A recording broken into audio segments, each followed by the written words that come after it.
Welcome to the Be Progressive Show. I am Brandon Neal.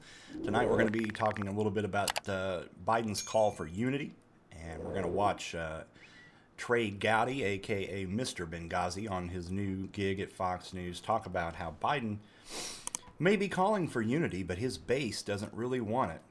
And that may not be far off from the truth, to be honest. Let's see what Trey Gowdy has to say here. Good evening, and welcome to Fox News Prime Time. I'm Trey Gowdy. Thank you again for joining us tonight. Well, that didn't last long. Right off the bat, I just have to say that Trey Gowdy looks like a anorexic albino android from the South that they've given a Southern accent to. Joe Biden, Kamala Harris, and the mainstream media love to talk about unity. These are the words of President Biden just moments after he took the oath of office. My whole soul is in it. Today, on this January day, my whole soul is in this. Bringing America together, uniting our people, uniting our nation. And I ask every American to join me in this cause. Last night and early this morning, the United States Senate split 50-50 on a number of amendments. Democrats are using a process called reconciliation, which is a really weird word to use when there's no reconciliation at all. But they're using that process to bypass the Republicans. That's not unity, that's raw power. Well, actually, let's discuss why that's happening right now. That's because Trey Gowdy's party, the Republican Party, has absolutely no interest in helping the American people. All they want to do is say that I've seen countless number of Republicans on Twitter saying that the best stimulus package is a job, when they just completely, their party and their leader of their party completely botched a pandemic that killed over 400,000 people. And that lies squarely on the Republicans. And we're, wondering why. Yeah. Just the hypocrisy is always the highest right after a new politician or a new president takes over. It's like as soon as Trump got in, then, the left went crazy on he's a full-blown Nazi and he is Hitler reincarnated. And then as now Biden's got in, and it's the same way on the other side. Both sides, both wings, different bird. Yesterday, President Biden criticized former Secretary of State Mike Pompeo over foreign policy. America is back. Diplomacy is back at the center of our foreign policy. We must restore the health and morale of our foreign policy institutions. That's not unity. Kamala Harris thinks telling West Virginia coal miners to start clearing landmines is unifying. Probably because she will not be the one clearing those landmines. She even went to West Virginia to put pressure on a Democrat to get in line. That's not unifying either. That's just raw politics. Listen to what Democrat Senator Joe Manchin said. Yeah, it's Joe Manchin. He's a Republican. He might have a D in front of his name, but Joe Manchin's a Republican. And so I find it hard to swallow saying that, coming from somebody like Trey Gowdy, who spent 4 years on Benghazi over 4 dead Americans that Hillary Clinton had nothing to do with. She was not responsible for their deaths. I don't like Hillary Clinton any more than I like Joe Biden or Kamala Harris, but she wasn't responsible for those deaths. And 9 individual Republican reports agree with me. She was not responsible for those. No decision she made was responsible. For 4 solid years, they hounded this Benghazi thing that was extremely divisive. And when the Democrats had Trump take power, the Democrats spent 4 years on Russia. Extremely divisive. So let's not act like the Republican Party isn't, these Dems, they never want to unite. We try, and then the Republican Party kicks us in the face. And when you can only get kicked in the face so many times where you're like, well, I'm not going to work with these people anymore. So no, we're not. Until you change your messaging, until you stop supporting QAnon and people like Marjorie Taylor Greene and Lauren Boebert and Josh Hawley, when you stop supporting these people, start maybe standing up for America and get off your knees for Donald Trump, then maybe we can talk about unifying. But until then, ain't happening. Said in response. I couldn't believe it. No one called me. We're going to try to find a bipartisan pathway forward. I think we need to, but we need to work together. That's not a way of working together. Joe Manchin make a great Republican. And of course, next week, House and Senate Democrats are going to try to remove someone from office who isn't even in office, and then bar him from ever holding office again. They have no chance of a conviction. They have no chance of barring Donald Trump from future office. They cannot get a conviction, but they will march forward anyway, not because they think they can win in court, but because they think it will help them win. It's amazing to me to listen to, if Donald Trump was a Democrat, he would be cheerleading. He'd be cheerleading it. He wouldn't matter. He would be the biggest cheerleader out there saying that we should impeach him and never let him run for office again because he was a Democrat. I mean, it's just astounding hypocrisy. It's like that kind of politics worked 40 years ago when we didn't have any internet and news didn't get out the way it does. But you can't continue to act like that, like Gowdy and the Republican Party, and expect to make any progress or do anything. We know you're full of shit, man. We know it. So, it's fine that you want to call out Biden and say they don't really want unity. Well, they probably really don't. Because Mitch McConnell has been blocking. How long has Mitch McConnell blocked every single thing that the House has passed? They won't even vote on it, which is about as un-American as you can get. Just obstructionist. Kept a Supreme Court seat from Obama and then rammed two through, and just pure hypocrisy. The Republican Party is just a failed, corrupt, just joke of a party these days. And be honest, the Democrats aren't far behind them. Elections. That doesn't sound very unifying. Unity is defined as a state of oneness, a state of being joined as a whole. The Senate's 50-50. The House is almost equally divided. That doesn't sound like oneness to me. So if it's unity we're looking for, it's not going to come from a speech, and it's not going to come from government, and it's not going to come from politics. It's going to have to come. So he mentions that the House is split and that the Senate is split, and that's like somehow the Democrats' fault? Like that is what's causing divisiveness? Like, what the fuck is wrong with this man? From us.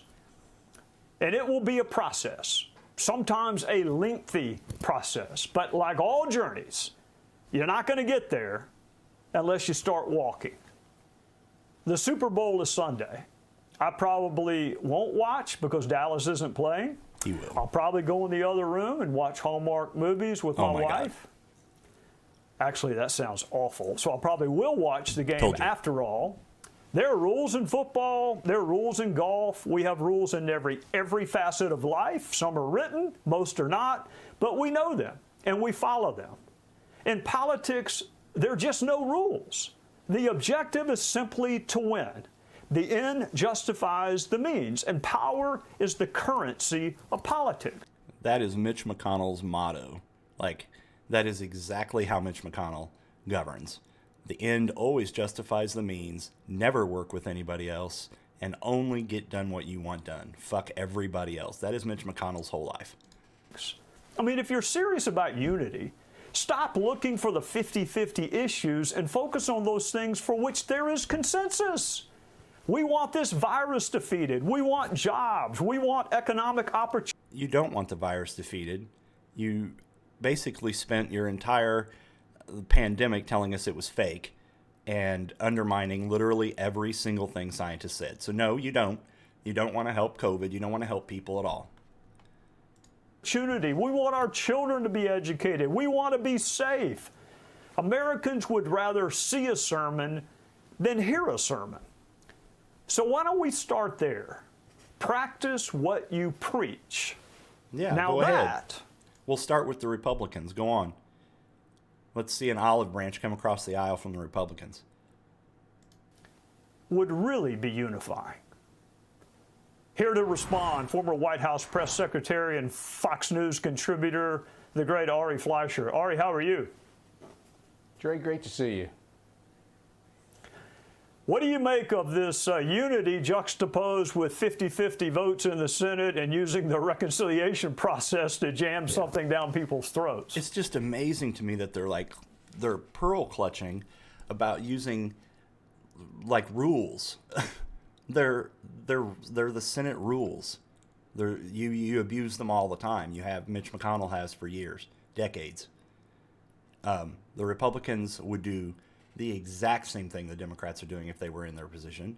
And we just watched 4 years of that happen, where they just rammed everything through, including 2 Supreme Court justices. And then you want to get on there and acting like ramming a COVID bill that's actually meant to help people is all of a sudden like the worst thing in the world and is the most divisive thing in the world. And the Democrats wouldn't work with it. The Republicans don't want to work with the Democrats when it comes to helping people for COVID. They don't. They want to give them nothing. They've tweeted out a stimulus. The best stimulus is a job. These are the people that are on that side. They don't want to help the American people. So now that we have a way around those idiots, we will use it, just like the Republicans would, and don't let them tell you they wouldn't. Well, first of all, your line about, I've never heard that saying before, about Americans would rather see a sermon than hear a sermon. That's a beautiful thing to say. That is, you just captured so much in that one sentence. Mouth off his ass. In terms of what we're seeing in Washington and with Joe Biden, the centrist, the one who wants to be a unifier, his whole soul is in it. What I've come to the conclusion is half his soul is in it, the other half of his soul is not in it, and Kamala Harris is going to cast the tie-breaking vote for his soul. Joe Biden wants to be the unifier, but he certainly isn't governing like the unifier. If he wanted to unify, there is no question we'd be on a bipartisan path right now. And there's nothing wrong with if you've got the votes, shove it through. But that's how LBJ, Lyndon Baines Johnson, would govern, and he'd make no bones about it. He didn't say he was a unifier. Joe Biden said he's a unifier. He's not a unifier. Well, let's just give Joe Biden the benefit of half the doubt. All right, the half of him that wants to be the unifier. I don't think any part of his base is going to let that half live very long. I mean, I don't think they're going to allow it. Am I wrong? No, that's exactly the problem. That if he thinks he wants to be a unifier, he gets buffeted by the forces of progressivism, and he can't stand up to them because he's just too weak. And you saw it in his presidential run. When he ran for president, he abandoned many of the centrist positions he used to take as a senator. He used to be against taxpayer-funded abortions. He came out. Actually, what happened here is he abandoned his Republican views and moved to the center. I know that you can't understand that, but if you go back and look at Joe Biden's record, it's very, very right-leaning, very right-leaning. So if anything, he's abandoned Republican views and moved to the center. And that's what they think is radical leftist. Out against it when he ran for president. He was a tough on crime senator. Then he came out and did a 180 on that. He kept backing off Joe Biden's old positions to increasingly become the voice and the spokesman for the progressive left, to the point where Bernie Sanders said he'll be the... No, he is. Joe Biden has never once been a spokesman for a single person that calls himself a leftist. Not one. Most progressive president we've ever had. So Biden is proving Bernie right, and that's a real problem for America. Yeah, and this right here is where I really get pissed off at Bernie. I'm a really big fan of Bernie Sanders. I'm a really big fan of Bernie, obviously, and his policies and how he's fought for people his whole career and not been one of these corrupt sellout politicians. I am a big fan of Bernie. But Bernie Sanders pissed me off by letting himself get bullied during the Democratic primary and letting Elizabeth Warren run her mouth about him and smear him, and these people like Pete Buttigieg and others that dropped out because they were promised positions in the Biden. I'm so glad that Elizabeth Warren didn't get a position. She sold her soul and stabbed Bernie in the back and got nothing, and I'm glad. She's nothing but a snake. But I'm very glad that Bernie comes out there and says that it's like, come on, dude.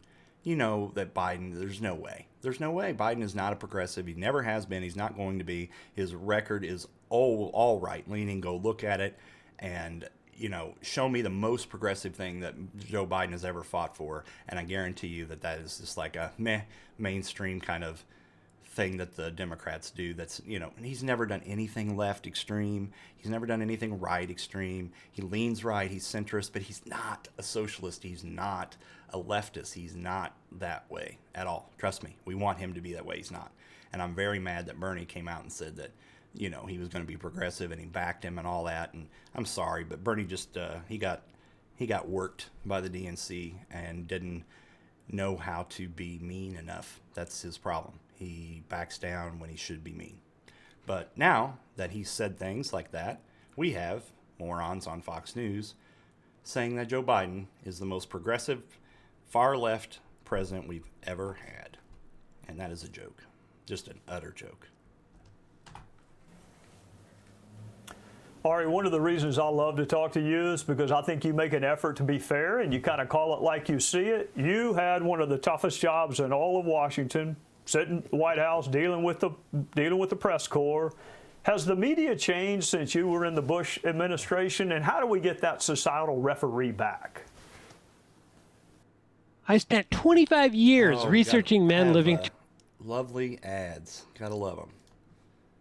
Night and day. It is 100% different. Back then, and that was just, almost 20 years ago, the press was liberal.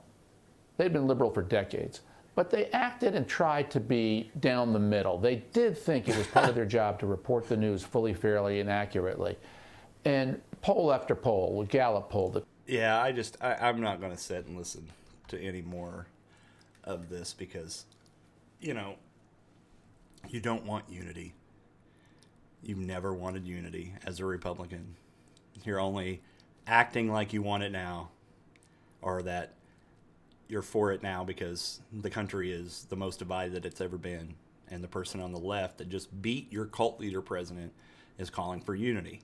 And so you can't have that. You don't want him to be the one that unifies because he's not a Republican. Just wait. We're weeks in to Biden's presidency. He will bend over backwards to the Republicans. He's already lied to us about the $2,000 checks. I mean, that's all it's going to be. There may be a few good things that come out of the presidency, and all of those things are going to be better than Donald Trump. But he's not far left. He's not going to, enact communism like these fucking morons say. He is a center right-leaning Democrat that should be a Republican. And Kamala Harris is as well. So, I'm not going to unify. I'm not unifying with domestic terrorists like the MAGA crowd. I'm not doing that. And so until the Republican Party rebrands itself and gets away from QAnon and away from crazy conspiracy theories and away from people calling for political violence, then no, we're not unifying with you at all. Thanks. You can just go on about it. We'll just fight you tooth and nail like we always do. You have no interest in unifying with us, and we'll just go from there. So that's how it's going to be. But after Donald Trump, your party's in ruin. So you're probably going to end up with Democratic presidents for a long time.